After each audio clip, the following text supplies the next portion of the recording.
오직 예수, 오직 예수. 오늘 말씀의 제목은 오직 예수입니다. 이것은 진리입니다.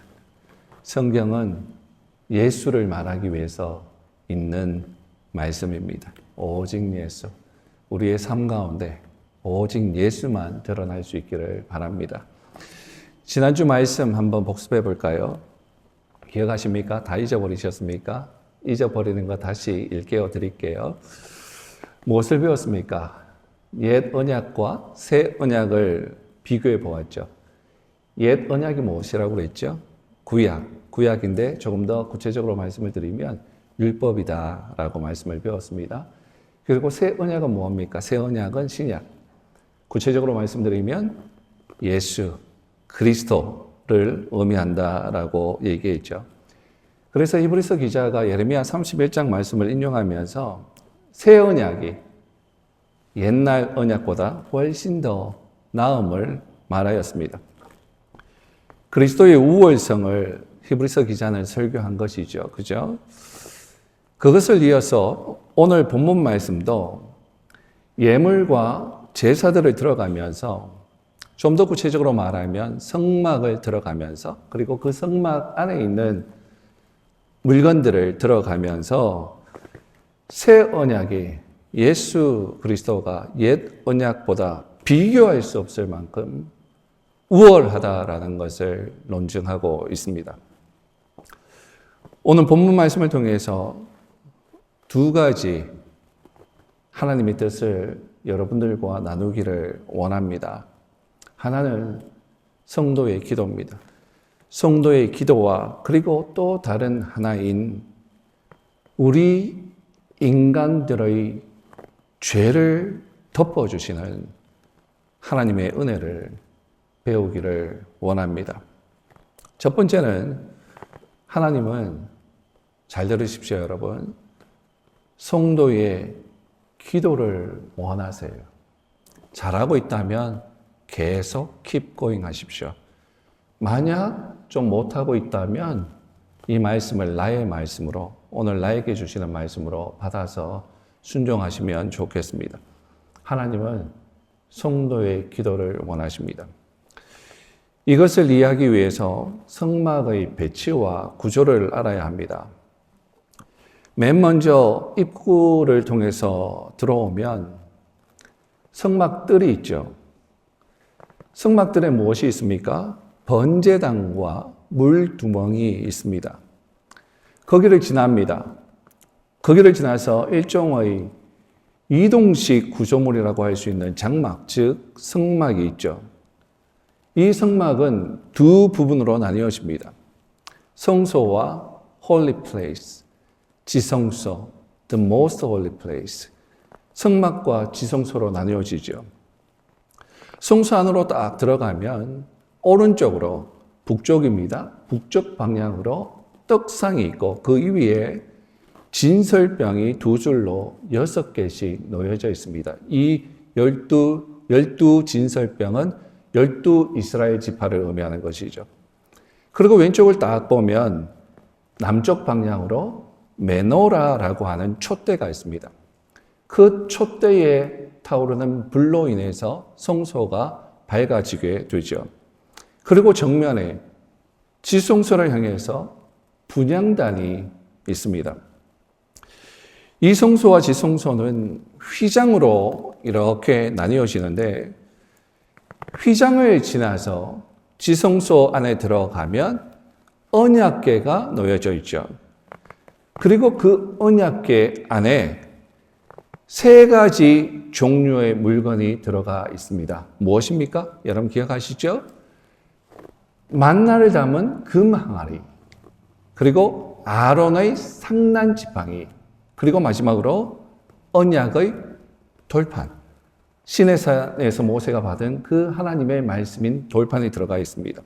그리고 그것을 담고 있는 언약궤 위에 뚜껑이 놓여져 있죠. 그것을 속죄소라고 그럽니다. 그 속죄소에 영광의 그룹 둘이 연결되어져서 그 속죄소를 덮고 있죠. 천사가 날개를 펴고 앞으로 이렇게 숙입니다. 그럼 반대편에 있는 천사도 날개를 숙여서 맞닿아 있죠. 그 천사들이 그 속죄소를, 그 언약궤를 덮고 있습니다. 그런데 여러분, 제가 오랫동안 말씀을 드렸는데 이러한 배치가 성도의 기도와 무슨 상관이 있습니까? 상관이 있어요.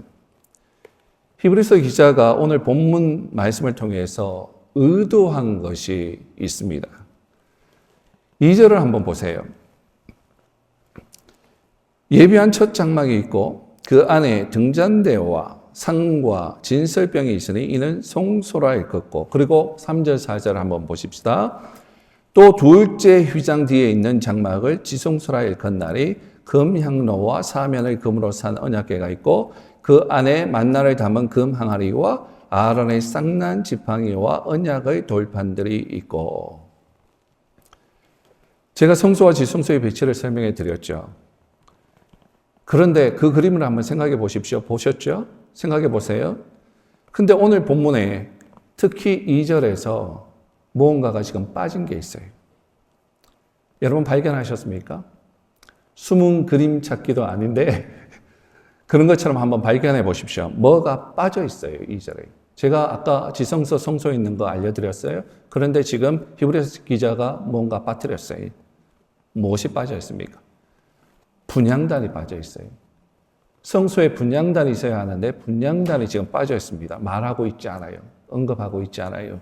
의도가 있습니다. 그런데 4절 보니까 2절에서 빠져 있는 무언가가 들어가 있죠. 뭐가 들어가 있어요? 금향로가 들어가 있습니다. 금향로는 어디에 있어야 합니까? 성소에 있어야죠. 홀리 플레이스에 있어야죠. 히브리서 기자가 의도적으로 성소에 있는 분향단을 언급하지 않고 그 분향단을 지성소에 등장시킵니다. 그런데 이 말 실수한 게 아니에요. 의도적이에요. 그리고 그 말은 틀린 말이 아니에요. 그 분향단을 가지고, 그 향로를 가지고 나중에 어디에 들어가냐면 지성소에 들어가기 때문에 그렇습니다. 심히 의도적이죠. 다분히 의도적입니다. 여러분, 왜일까요? 그것을 우리가 생각해 보아야죠. 여러분, 지성소에는 누구만 들어갈 수 있습니까? 아무나 들어갑니까? 아무나 들어갈 수 없죠. 단 한 사람. 이스라엘 백성을 대표하는 단 한 사람, 대제사장만 들어갈 수 있습니다.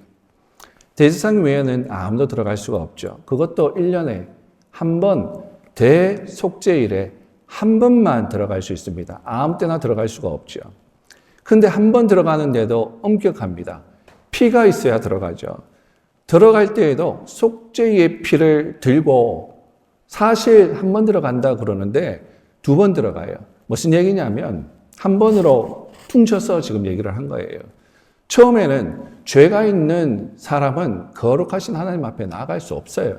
그래서 피가 있어야 들어가는데 처음에는 자신이 들어가죠. 자신의 죄를 위해서 피를 들고 들어갑니다. 자신의 죄를 위해서 숫송아지를 죽이죠. 그리고 그 피를 들고 들어갑니다. 그리고 또 한 번 백성의 죄를 위해서 들고 들어가죠. 그때는 순념소의 피를 들고 들어가서 뿌립니다. 2번 왔다 갔다 하면서 속죄소 위에 피를 뿌리고 지성소 안에 들어갈 수가 있죠. 그때 정확히 말씀을 드리면 피를 뿌리기 전에 대제사장이 무언가를 하는데 뭐냐면 대제사장은 성소에 있는 향로를 들고 지성소 안으로 들어갑니다. 이 향의 연기로 속죄소를 덮죠. 그렇게 하지 않으면 죽습니다. 여러분, 대제사장이 지금까지 히브리서 말씀을 계속 배워왔는데 여러분 다 아실 거예요. 그죠? 대제사장이 누구를 상징한다고 그랬습니까? 예수님을 상징한다고 그랬죠. 예수님의 그림자다라고 얘기를 했죠. 자, 그러면 한 단계 더 나아가서 향로는 무엇을 상징하는지 아십니까? 대제사장이 향로를 들고 들어갔어요. 하나님 앞에. 이게 무엇을 상징하는지 아십니까? 향로는 성도의 기도를 상징합니다.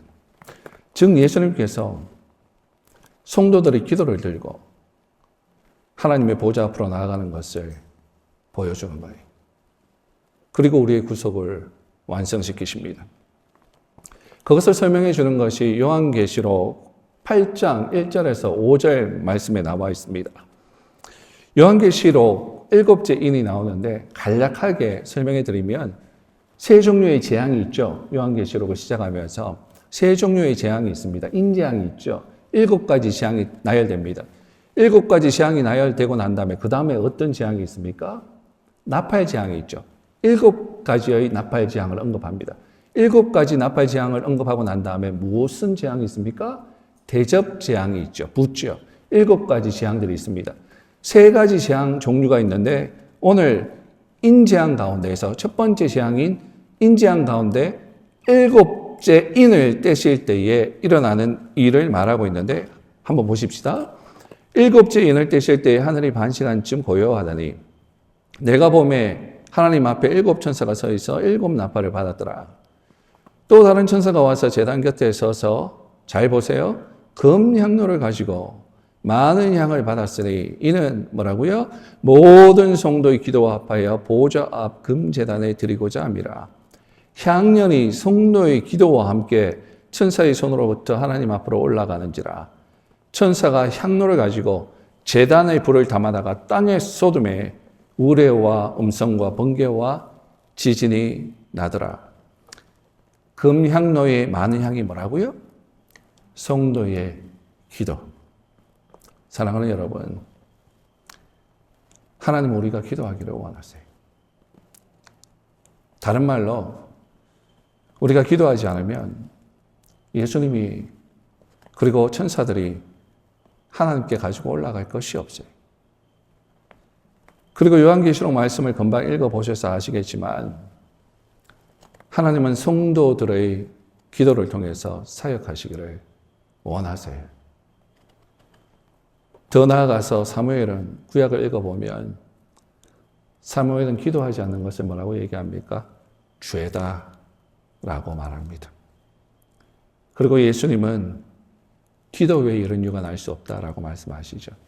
변화산에서 기도하시고 내려오셨는데 제자들이 귀신 들린 자 하나 못 고쳐서 쩔쩔매고 있는 것을 보면서 예수님께 제자들에게 알려주셔요. 얘들아, 기도 외에는 이런 이유가 날 수가 없어.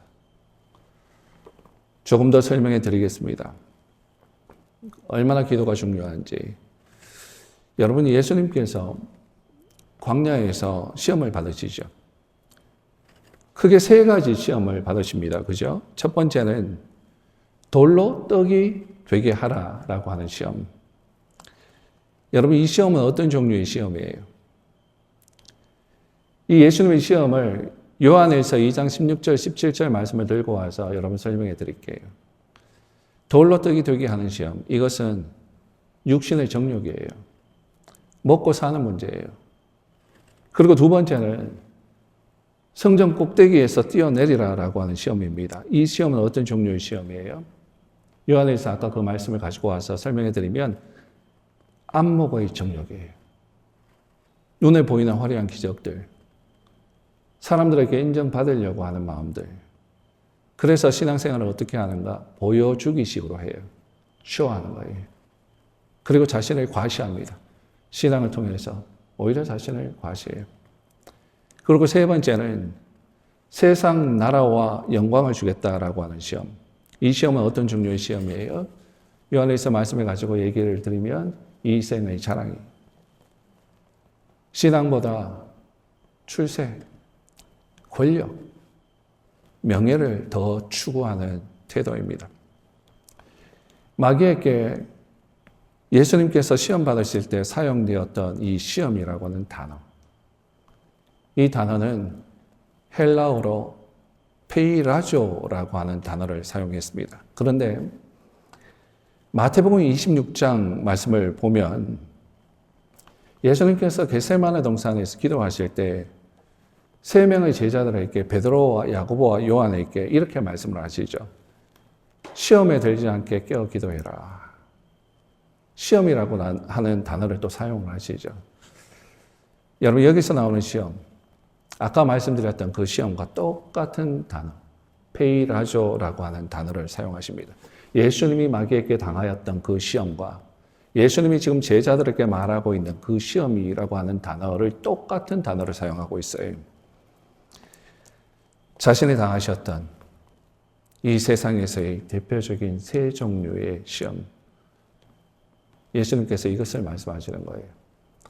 제자들도 너희들도 이 세상에서 똑같은 시험을 받을 거다. 직면할 것이다. 그리고 너희들이 싸워야 할 것이다. 이 시험과.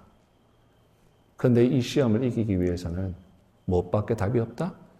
기도밖에 답이 없다라고 예수님께서 알려주시는 것입니다. 여러분, 즉 하나님은 우리가 이 세상에 살면서 그냥 사는 게 아니에요. 우리를 통해서 하나님께서 이 땅에서 무언가를 하시기를 원하는데, 하나님 나라를 위해서 우리를 통해서 무언가를 하시기를 원하는데, 그러면 우리가 하나님을 위해서 무언가를 하는데 우리가 이 세상에서 무언가를 할 때 승리하기 위해서는 우리가 기도가 필요하다라고 말씀해 주시는 것입니다. 1시간 또 깨어서 기도할 수 없더냐? 예수님께서 제자들에게 말씀하셨어요. 이렇게 어렵고 중대한 문제 앞에서 너희들이 깨어서 1시간 또 기도할 수 없더냐? 여러분, 하나님은 기도를 통해서, 예수님은 기도를 통해서 우리가 승리하기를 원하십니다. 그리고 우리의 기도를 통해서 영광 받으시기를 원하십니다. 그리고 우리의 기도를 통해서 함께 일하시기를 원하십니다. 그것이 하나님의 뜻입니다. 그리고 두 번째, 오늘 본문을 통해서 나누기를 원하는 것은 우리 인간들의 죄를 덮어주시는 하나님의 크신 은혜입니다. 4절 5절 말씀을 보겠습니다. 금 향로와 사면을 금으로 산 언약궤가 있고 그 안에 만나를 담은 금 항아리와 아론의 상난 지팡이와 언약의 돌판들이 있고 그 위에 속죄소를 덮는 영광의 그룹들이 있으니 이것들에 관하여는 이제 낱낱이 말할 수 없노라. 여러분, 언약궤 안에 무엇이 들어있다고요? 3가지. 복습하십시다. 자, 기억하십시다. 마음에 담고 머리에 새겨서 여러분 기억하면 좋을 것 같아요. 3가지. 만나를 담은 금 항아리, 아론의 쌍난 지팡이, 언약의 돌판. 이것을 말씀드리기를 원해요. 이 3가지를 설명해 드리겠습니다. 첫 번째, 만나를 담은 금 항아리. 여러분, 만나가 뭐예요? 대충 잘 알고 계시죠? 40년 동안 광야에서 하나님께서 이스라엘 백성들을 먹여주신 거예요. 이스라엘 백성들이 이집트에서 출애굽하고 나와서 이제 광야로 들어왔습니다. 여러분, 광야가 뭡니까? 광야라는 것은 그야말로 아무것도 없는 곳입니다. 정말 아무것도 없어요. 나올 때는 좋았죠. 노예에서 해방시켜준다고 하니까 나올 때는 좋았어요. 그런데 나오고 보니까 삶이 막막한 거예요. 노예 생활이 더 좋을 수도 있을 것 같아요. 한번 생각해 보니까. 왜냐하면 아무것도 없으니까.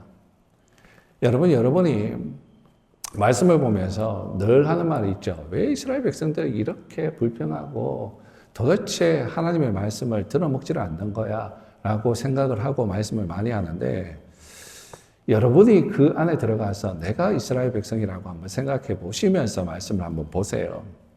광야로 갔어요. 막막하지 않겠습니까? 아무것도 없는데. 저는 2002년도 4월에 처음 미국에 왔습니다. 그때 저희 아내와 2살이 안 되었던, 만 1살이었던 큰아이 재용이와 함께 미국에 왔어요. 그때 올 때에 3천만 원 전세금을 빼어서 왔습니다. 정말 그것을 들고 호기롭게 미국에 왔어요. 3천만 원 그래봤자 그거 환율, 그때 올 때 환율 아주 안 좋았을 때예요. 그 바꾸어서 오는데 비행기 티켓하고 뭐 이것저것 뭐 여비하고 나니까 별로 호주머니에 돈이 없어요. 사실 저는 3천만 원 뭐 그때는 크다고도 할 수 있지만 작은 돈이에요. 아주 작은 돈인데 사실 미국에 유학 온 것이 돈이 많아서 유학이 온 것이 아니에요. 돈이 없어서 미국에 유학이 왔습니다. 무슨 얘기냐면 그때 제가 대전에서 대학원을 다니고 있었는데 학비가 없어서 그 다음 학기에 등록을 할 수가 없었어요. 그래서 어떻게 할까 고민을 하다가 옛날에 그런 마음이 있었거든요. 유학 한번 갔으면 좋겠다 생각을 했는데 그러면 어차피 학교도 못 가니까 이 전세금 빼가지고 우리 유학 가자. 그거 가지고 가면 비행기 티켓 살 수 있고 또 학비 한국보다 더 싸니까 낼 수도 있고 또 미국은 보니까 전세가 없단다. 월세란다. 월세면 돈 낼 수 있지 않냐. 충분하네. 한번 가보자. 금방 없어지겠지만. 그래서 그런 마음 가지고 유학 가자 결심해서 대사관에 원서 넣었는데 또 대사관에서 잘 갔다 오라고 그러더라고요. 뭐 가진 것도 없는 사람한테 하나님이 주시려니까 그렇게 또 주시더라고요. 그래서 왔어요. 그 3천만 원 바꿔가지고. 그 첫날 밤에 딱 내려와가지고 어떤 잘 알지 못하는 처음 보는 분들 집에서 자는데 아내와 아이는 잘 자요. 근데 그때 저는 잠이 안 오더라고요. 잠이 안 와서 창문 밖을 이렇게 보면서 아파트였거든요. 블라인드 내려져 있잖아요. 그 틈 사이로 이렇게 밖을 보면서 그리고 자고 있는 저희 아내와 저희 큰아이를 이렇게 봤어요. 그랬더니 부끄럽지만 눈물이 그냥 주르륵 흐르더라고요. 왜냐하면 이제 어떻게 살아야 하나. 한국도 아니고 미국인데 말도 잘 못하고 직장도 없고 참 이제 어떻게 살아야 하나. 그때는 한국에 있을 때는 비자 받는 것만 생각하고 비행기 티켓만 생각했는데 막상 오고 나니까 야 이제 어떻게 살아야 되지? 이 두 사람 책임지면서 당장에 생활을 하면서 이 낯선 곳에서 살아남아야 하는데 그런 생각을 하니까 마음이 너무 무섭고 무겁더라고요. 왜요? 불확실의 삶이 기다리고 있으니까. 어떻게 될지 모르는 삶이 기다리고 있으니까 두려움이 오더라고요. 제일 중요한 거 얼마 후면 돈도 다 떨어질 텐데 금방 다 떨어질 텐데 야 어떻게 해야 하나. 여러분 이스라엘 백성들도 안 그랬겠습니까? 아무것도 없는 광야에서 불확실의 삶이 기다리고 있는데 나올 때는 좋았는데 나와보니까 아무것도 없어요. 불확실의 삶이 기다리고 있어요. 그리고 제일 먼저 해결해야 할 것이 뭡니까? 사람에게 가장 필요한 것, 먹을 거죠. 생존의 가장 기본적인 먹을 것. 이때 이들 마음에 이런 생각이 들어요. 먹을 것만 좀 해결되면 그래도 뭔가 안심이 될 텐데 하나님께서 이것만 좀 해결해 주시면 좀 안정감 있게 주님을 잘 섬길 텐데 그래서 하나님께서 그 마음을 아시고 만나를 주신 거예요. 근데 여러분 질문할게요. 40년 동안 하나님께서 은혜로 만나로 채워주셨어요. 기적을 경험했어요. 그런데 여러분 그 40년 동안 그들이 하나님을 잘 섬긴 적이 있습니까?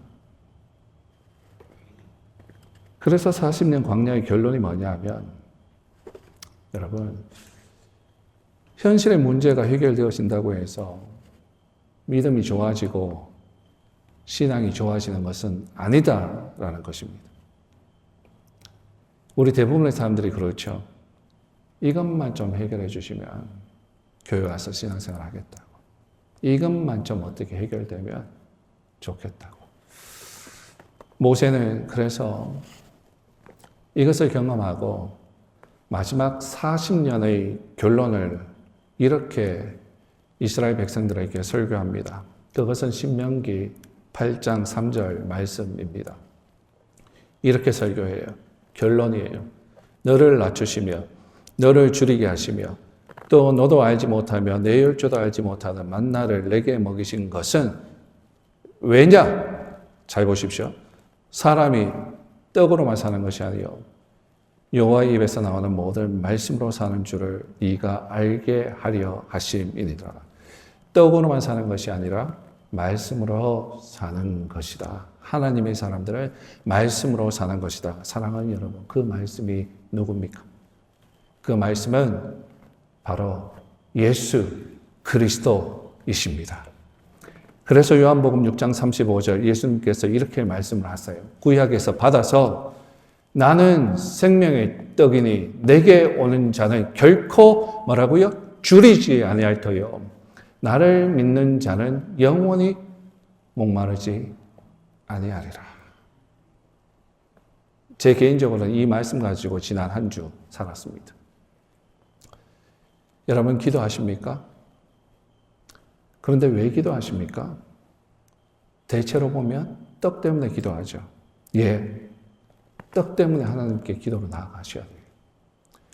예수님도 떡을 위해서 기도하라고 그러셨어요. 주기도문을 가르치시면서 일용할 양식 달라고 기도하라고 말씀을 하셨어요. 그리고 보통 사람들은 그렇게 시작합니다.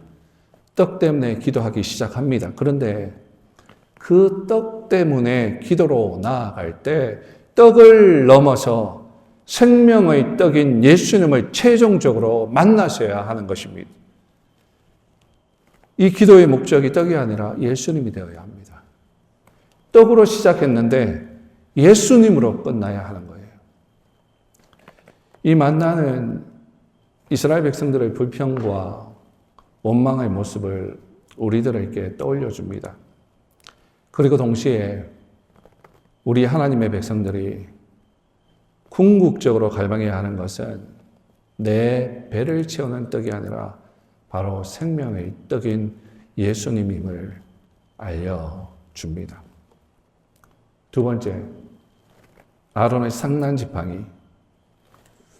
이 아론의 상난 지팡이의 배경이 뭐죠? 민수기 16장, 17장 말씀을 쭉 읽어보시면 고라, 다단, 아비람을 중심으로 이스라엘 백성들이 모여서 모세와 아론의 지도권을 두고 리더십을 두고 불평합니다. 그리고 대적하죠. 어떻게 얘기하죠?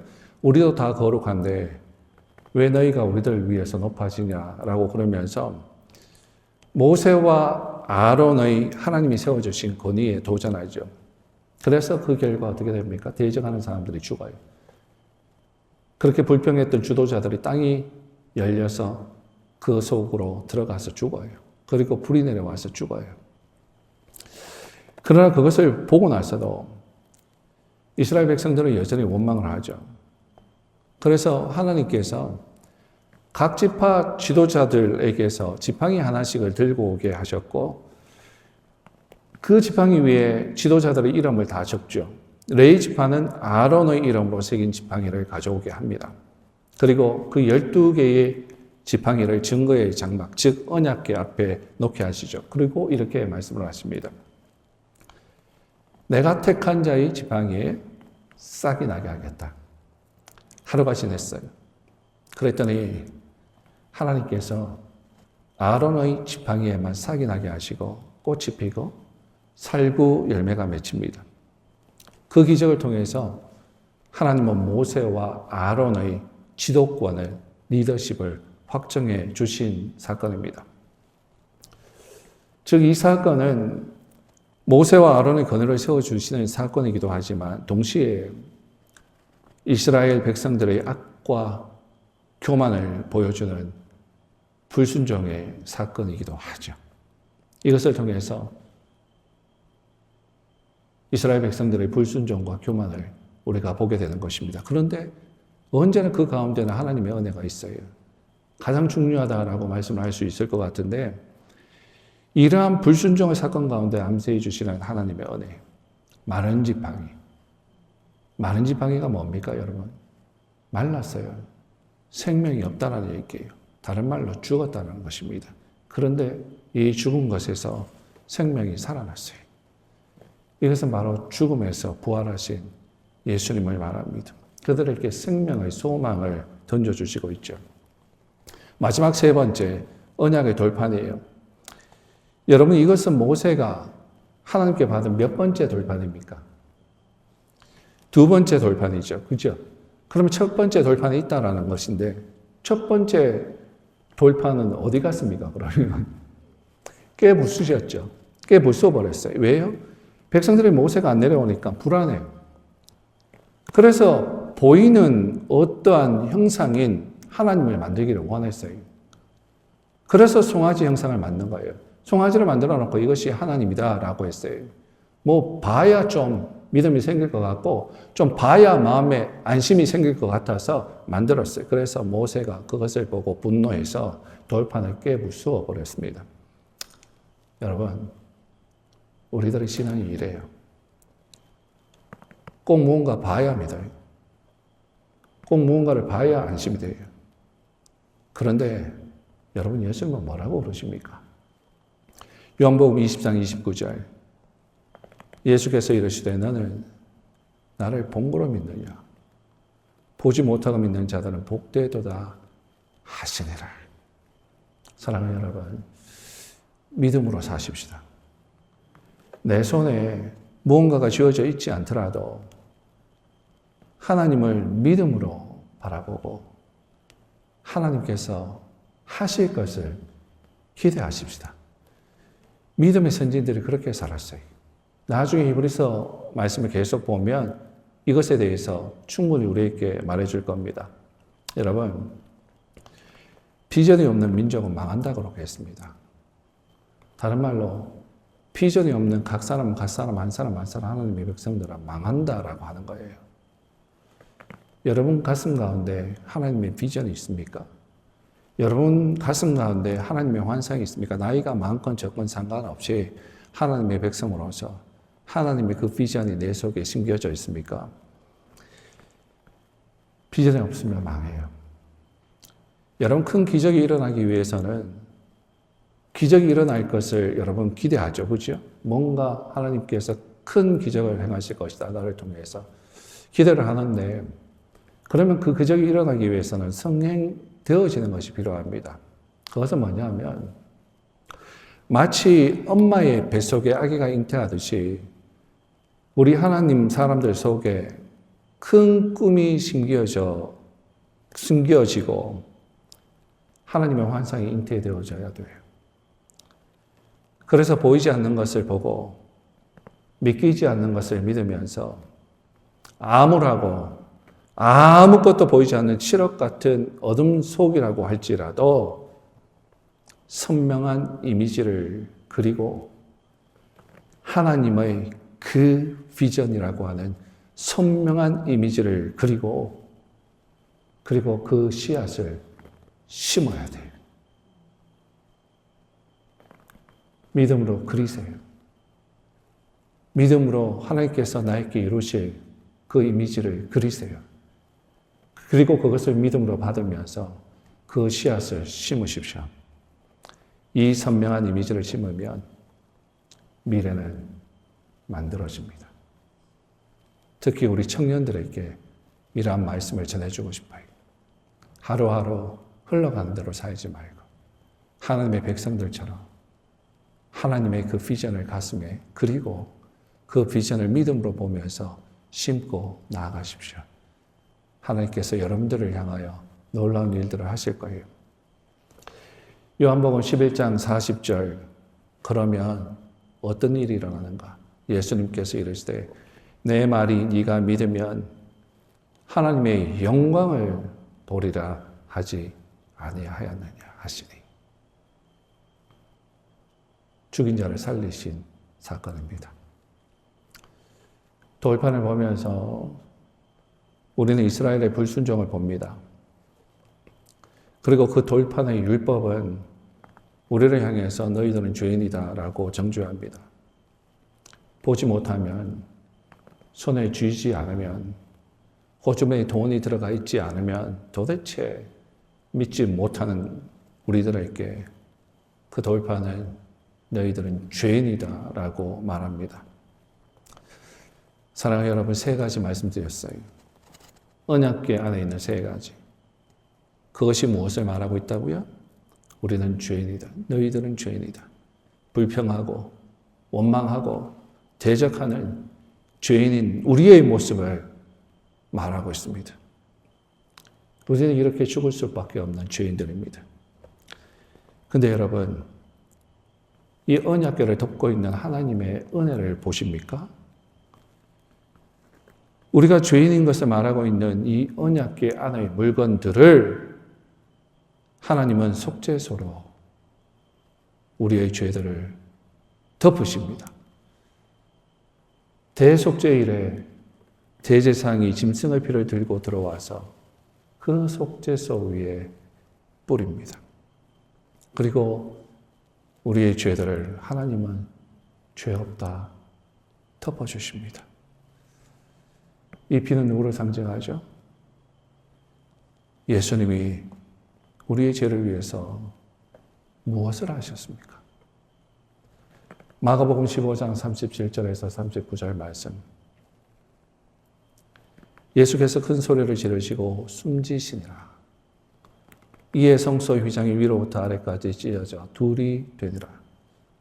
예수를 향하여 섰던 백부장이 그렇게 숨지심을 보고 이르되 이 사람은 진실로 하나님의 아들이었도다 하더라.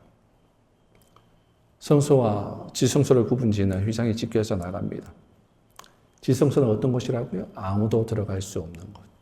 오직 대제사장이 피를 가지고 들어갈 수 있는 거룩한 곳. 그것도 1년에 한 번만. 그런데 그것이 찢겨져 나갑니다. 예수님께서 피를 흘리시며 죽으실 때 그 휘장이 찢겨져 나갑니다. 위로부터 아래로. 여러분, 이 휘장의 두께가 얼마인지 아십니까? 이 두께가 얼마인지 아세요? 이 두께가요, 한 10cm 정도 두께입니다. 제 손바닥 두께 정도의 두께입니다. 이게 휘장이에요. 그것이 달려있어요. 무게는 수백 킬로그램이라고 합니다. 여러분, 이 두께의 휘장을 사람이 손으로 찢을 수 있습니까? 여러분, 거기 가서 손으로 찢을 수 있겠습니까? 못 찢어요. 절대 못 찢어요. 그런데 예수님이 제물되어서 우리들의 죄를 대속하기 위해서 십자가에서 죽으실 때 휘장이 찢어집니다. 누가 찢었습니까? 사람이 찢었습니까? 아니요. 하나님이 하셨어요. 인간의 구원을 위해서 하나님이 친히 찢으셨어요. 누구를 제물로 삼으셔서? 예수 그리스도를 제물로 삼으셨어요.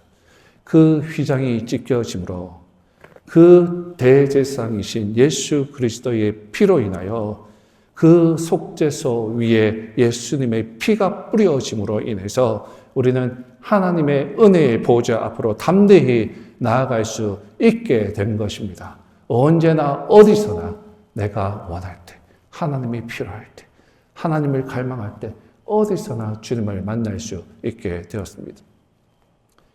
그래서 예수님께서 이렇게 말씀을 하시죠. 요한복음 14장 6절. 예수께서 이르시되 내가 길이요 진리요 생명이니 나로 말미암지 않고는 아버지께로 올 자가 없느니라. 오직 예수. 오직 예수. 사랑하는 여러분, 여러분은 이 나그네와 같은 삶을 가진 세상에서 한 뼘밖에 안 되는 우리의 인생길에서 한번 후 하고 불면 없어질 이 짧은 우리의 삶 속에서 무엇을 쫓고 사십니까?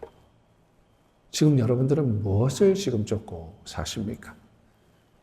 육신의 정욕? 안목의 정욕? 이생의 자랑입니까? 하나님은 오늘도 이렇게 말씀을 하십니다. 아니다. 그러한 것들을 통해서는 나에게 올 수가 없단다. 이러한 것들은 내 집에 있을 장소가 없단다. 이러한 것을 위해서 나는 준비해 놓은 것이 하나도 없단다. 이러한 사람들을 위해서 나는 준비해 놓은 집이 없단다. 오직 예수밖에 없단다. 오직 예수. 오직 예수. 시험에 들지 않게 기도하며 승리하기 위해서는 기도하며 방황치 말고 내게로 오라. 그러면 내가 너희를 쉬게 하리라. 그 부르심에 응답하는 저와 여러분들 될 수 있기를 바랍니다.